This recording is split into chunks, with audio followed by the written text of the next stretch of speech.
Hello, on this special Valentine's Day edition of Quake Brutalist Jam III playthroughs, we're going to play Section 28 by Cleanow. This is a map from the New Faces wing of the start map, which means that first time mapper a new community member, and it's a really lovely one too. The title refers to Section 28, which was part of the Local Government Act of 1988 by the Thatcher government, which banned the promotion of the acceptability of homosexuality in schools. And that was something only actually repealed in 2003 when I was still a lad. Those were some dreadful times. Anyway, the map is set on a decaying but very colourful housing estate, so let's get into it. So here we go. We are entering the estate. It's quite cramped in here, I will say. One of the things I've noticed, there's a few idiosyncratic touches here which are kind of indicative of a new mapper. The spaces are quite narrow and cramped, and there's a lot of places where you can bump your head, which does slow down sort of Rover's ability to really do the antisocial jumping about thing, which maybe is good in an estate, you know? You don't want somebody just bumping into people and whatnot. There's also the interesting factor where a lot of doors are controlled by these little shoot switches, which is, again, a bit unusual, but it works out quite nicely, though those are a few moments where I have to, remember, no, I want to be pressing those.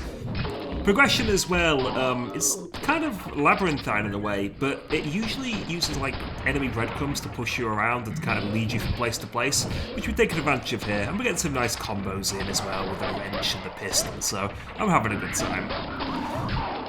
So, we can now go upstairs, having released the way. We can blow ourselves up a nice hole in this wall as well. Grab ourselves the rebar launcher. Beautiful. I just really like this room and how if you do it well you can just chain the pistol shots, then wrench everything as well.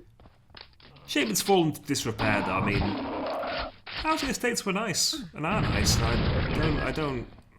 think it's sad that they've been neglected and associated with all sorts of things. I don't know. Anyway, this I like this area, this skate park. I tell you what, I remember when I was growing up, in particular, skate parks. It was the endless thing of people wanting them and the council and twats not really being into that sort of thing. But I would love to have a skate park like this. I love the fact there's a half pipe which leads to the it's not a half pipe, sorry, it's a vert ramp, it's a quarter pipe that leads up to the mega, and there's the dog in the little bowl there. But some good opportunities here to get some really nice shots in with the rebar launcher, which we've done. It's quite cheerful out there as well, honestly. It's a bit of an overcast day, don't get me wrong, but I mean, it's been that way in England now for the past 3 months, really, so we're used to not seeing the sun. And heading back up here now, we can open this little door to go to the silver. I do like as well how the map kind of wraps in on itself a couple of times. A lot of it's very well vertically stacked. There's integration of the areas, which is very cool. This is a really good secret to get here as well, the invoker. If you're fast, you can get through that without the door closing on your head. There is a secret coming up which is unmarked that gives you loads of invoker ammo, and I deliberately don't select it, by the way. I avoid it to the end of the map because it kind of changes the way a lot of the fights work, potentially, and I just thought, nah, let's just have a more casual playthrough. Very awkward geometry here as well. That staircase is a little bit too tight for me, I think. I think Rover has trouble getting around it. But a secret round here, which wakes up one of the spawns that's supposed to ambush us, which is great because it positions the spawn then precisely where it can be twatted with a grenade. There it is, out of the way. Another shoot switch secret on the ceiling.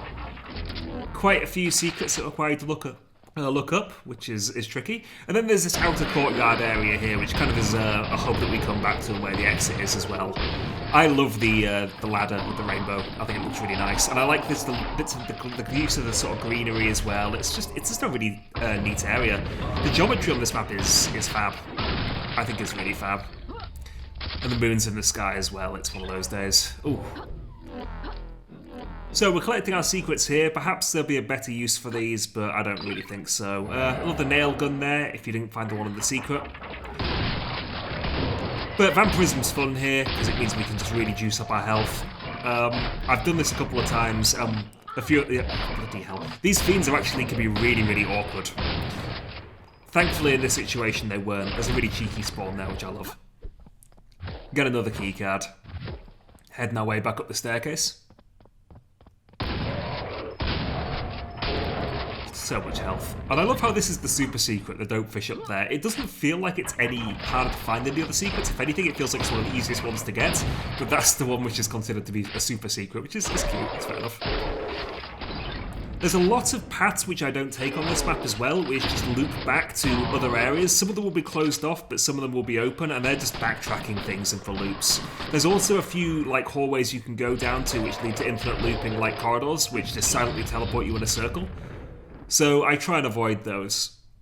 So this map can be a little bit confusing in terms of progression your first time you play it. See, taking a left there will take you into an infinite loop. And then you get to this really cool, like, outer courtyard in this tower block area. I love the way this place looks. It looks so cool. And you've got this champion that's endlessly jumping off the roof to their doom, which is sad, because I don't feel the champion should be doing that. The only downside is that you have these I-beams at the top, so the cross beams at 45 degrees, and they make it very hard to jump around there. You bang your head a lot. If you want to go fast, it's better to actually jump on the balcony walkway on the railing and go around that way, which I don't do, but I could do. And we're going to try and get rid of this this poor champion. Assist them with their suicide, I suppose, which feels bad. Get ourselves lined up, get some nice shots on them. Best way to kill them. And there's a secret in here. Shambler watching our telly. Lovely.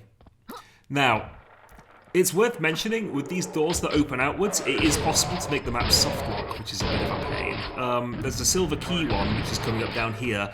If the door can't open, it will close itself again, and the button is kind of one-time use, I think, so the door just seems to lock, and that happened to me once. I was just kind of trapped out here forever, which honestly isn't the worst place in the world to be trapped.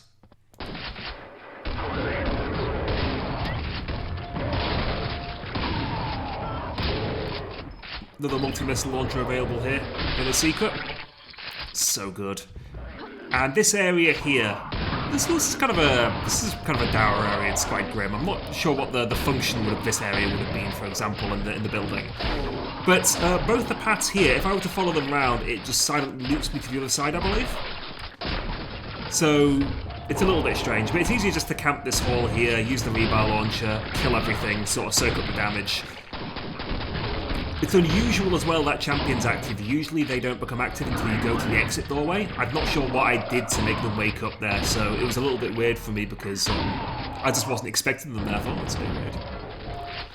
Very possible as well for the Shalkins, the invisible ones, to kind of get stuck in various places here, to hide in odd corners. So, taking my time really. And this is a nice outer area here.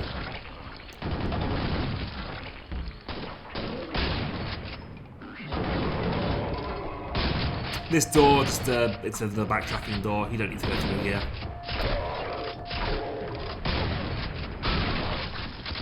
There are no rainbow flags on the staircase here, I noticed. There are on some, but not on that one in particular.